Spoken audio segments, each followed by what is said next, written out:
नमस्कार दोस्तों, मैं हूं सीएस यतीन और आप देख रहे हैं legal talks with CS Yatin. हमारी इस एक्साइटिंग सीरीज में अब तक हमने समझा कि इन हाउस काउंसिल क्या होता है, इस करियर तक पहुंचने का रोड मैप क्या है और कौन कौन सी स्किल्स आपको मास्टर करनी चाहिए। लेकिन अब एक बहुत प्रैक्टिकल और इम्पोर्टेंट सवाल आता है, आखिर कॉर्पोरेट लीगल डिपार्टमेंट में वास्तव में काम क्या होता है। बहुत सारे लॉ स्टूडेंट सोचते हैं कि कॉर्पोरेट लीगल रोल का मतलब बस एग्रीमेंट्स पढ़ना और डॉक्यूमेंट साइन करवाना होता है, लेकिन रियलिटी उससे कहीं ज्यादा विशाल, डायनेमिक और इंटेलेक्चुअली स्टिमुलेटिंग है। अगर आप कॉर्पोरेट लीगल डिपार्टमेंट ज्वाइन करते हैं तो आप सिर्फ एक प्रकार का काम नहीं करेंगे, आपको अलग अलग लीगल डोमेन्स में काम करना पड़ेगा। कुछ काम प्योर लीगल होंगे, कुछ बिजनेस फेसिंग होंगे, कुछ रेगुलेटरी होंगे, कुछ स्ट्रैटेजिक होंगे और कुछ ऐसे होंगे जहां आपको लॉ और बिजनेस दोनों साइमल्टेनियसली समझने होंगे। यही कारण है कि इन हाउस काउंसिल रोल इतना इंटरेस्टिंग है। लिटिगेशन प्रैक्टिस में कभी कभी आपका काम एक स्पेसिफिक सब्जेक्ट तक सीमित हो सकता है, लेकिन कॉर्पोरेट लीगल डिपार्टमेंट में आप एक जनरलिस्ट वॉरियर बनते हैं। हर दिन नया इशू, नया रिस्क, नया कमर्शियल चैलेंज। आज की वीडियो में हम समझेंगे कि कॉर्पोरेट लीगल डिपार्टमेंट के अंदर वास्तव में कौन कौन से मेजर प्रैक्टिस एरियाज होते हैं। तो चलिए जानते हैं core practice areas in corporate legal departments. सबसे पहला और सबसे फाउंडेशनल एरिया है corporate and mergers acquisitions related work. अगर कंपनी एक्सपांड करना चाहती है, कोई नया सब्सिडियरी बनाना चाहती है, जॉइंट वेंचर करना चाहती है, किसी दूसरी बिजनेस एंटिटी को अक्वायर भी करना चाहती है, रिस्ट्रक्चरिंग करना चाहती है, तो लीगल टीम सेंट्रल रोल में आ सकती है। यहाँ आपका काम केवल डॉक्यूमेंटेशन नहीं होता, आपको स्ट्रक्चर समझना होता है, रेगुलेटरी अप्रूवल समझनी होती है, शेयर होल्डर्स की राइट समझनी होती है, board approvals, corporate governance, filings, transaction documents सब लीगल डिपार्टमेंट का हिस्सा बनते हैं। अगर आप लिस्टेड कंपनी में हैं तो कॉर्पोरेट गवर्नेंस और भी क्रिटिकल हो जाती है। अब आते हैं सबसे फ्रीक्वेंट एरिया पर, कमर्शियल कॉन्ट्रैक्ट्स। यह प्रैक्टिकली हर इन हाउस लॉयर का डेली ब्रेड एंड बटर है। Vendor agreements, customer contracts, distribution agreements, licensing agreements, software agreements, service contracts, consultancy agreement, supply contracts, non disclosure agreements, manufacturing agreements. Corporate दुनिया literally contracts पर चलती है। और ये सिर्फ drafting नहीं, risk spotting, negotiation, fallback clauses, indemnity balancing, liability caps, force majeure implications सब आपकी जिम्मेदारी है। अब तीसरा बड़ा domain, compliance and regulatory work. ये बहुत अंडर एस्टिमेटेड एरिया है। कई स्टूडेंट्स कॉन्ट्रैक्ट को ग्लैमरस समझते हैं, कंप्लायंस को बोरिंग। लेकिन सच ये है कि कंप्लायंस फेलियर कभी कभी कॉन्ट्रैक्ट डिस्प्यूट से ज्यादा डेंजरस हो सकता है।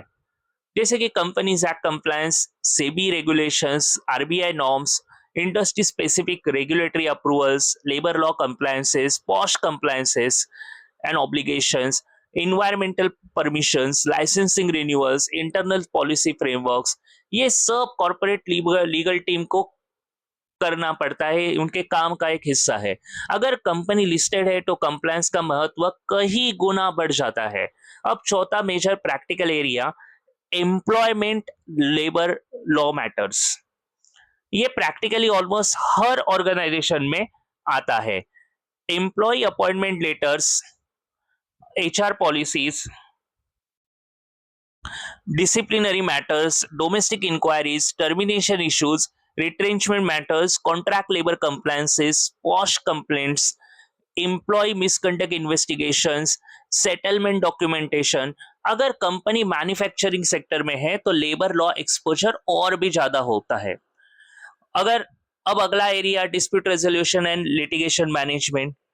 अगर कंपनी के खिलाफ कोई डिस्प्यूट आता है, commercial arbitration, recovery suit, consumer complaint, labour litigation, IP dispute, regulatory proceedings, तो in house legal team strategic centre बन ही जाती है।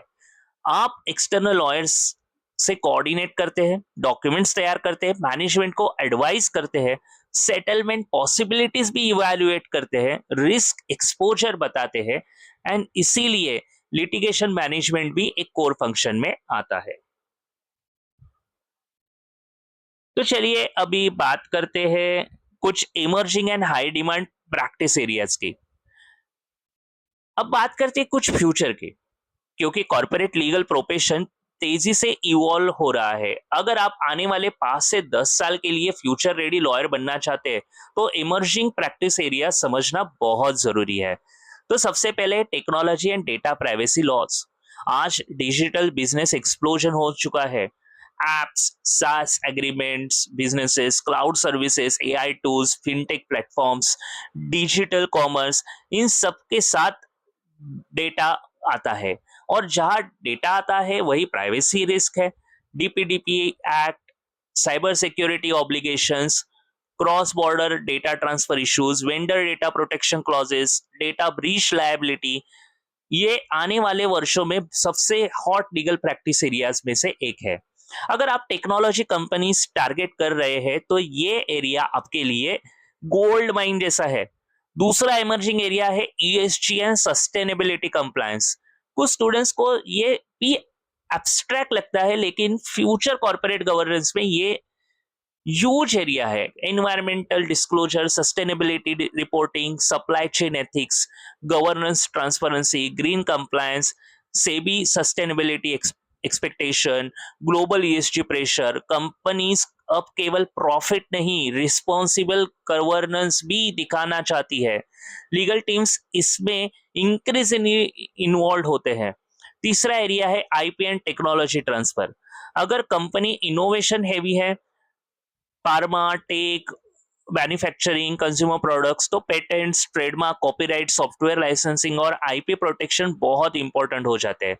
IP केवल रजिस्ट्रेशन नहीं है, कमर्शियल मोनेटाइजेशन भी है, लाइसेंसिंग भी है, एनफोर्समेंट भी है और रिस्क मिटिगेशन भी है। चौथा एरिया आता है कंपटीशन एंटी ट्रस्ट लॉ। अगर बड़ी ट्रांजैक्शंस, मर्जर्स, एक्विजिशन या डोमिनेंट मार्केट प्रैक्टिसेस है तो कंपटीशन लॉ क्रूशियल हो जाता है। जैसे कि कंपटीशन कमीशन ऑफ इंडिया में फाइलिंग्स करनी है, CCI में फाइलिंग्स करनी है, merger approvals, anti competitive agreements, abuse of dominant risk, ये प्रीमियम स्पेशलाइजेशन एरिया माना जाता है। पांचवा area employment and labour specialisation. Bharat जैसे कंट्री में वर्कफोर्स रिलेटेड लीगल इश्यूज कभी खत्म नहीं होंगे। अभी तो नए लेबर लॉ कोड्स भी आ चुके हैं।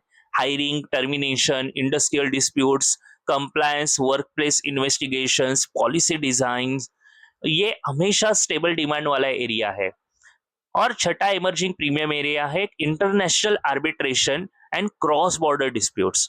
अगर कंपनी ग्लोबल ट्रांजैक्शंस में है तो डिस्प्यूट रेजोल्यूशन केवल इंडियन कोर्ट्स तक सीमित नहीं है रहेगा। International contracts, foreign counter parties, cross border enforcement, arbitration institutions, complex negotiations, ये बहुत लुक्रेटिव और इंटेलेक्चुअली रिवॉर्डिंग डोमेन है। तो दोस्तों, आज के वीडियो से एक बात बिल्कुल क्लियर होनी चाहिए, कॉर्पोरेट लीगल डिपार्टमेंट में काम केवल कॉन्ट्रैक्ट्स तक सीमित नहीं है, ये एक विशाल इकोसिस्टम है।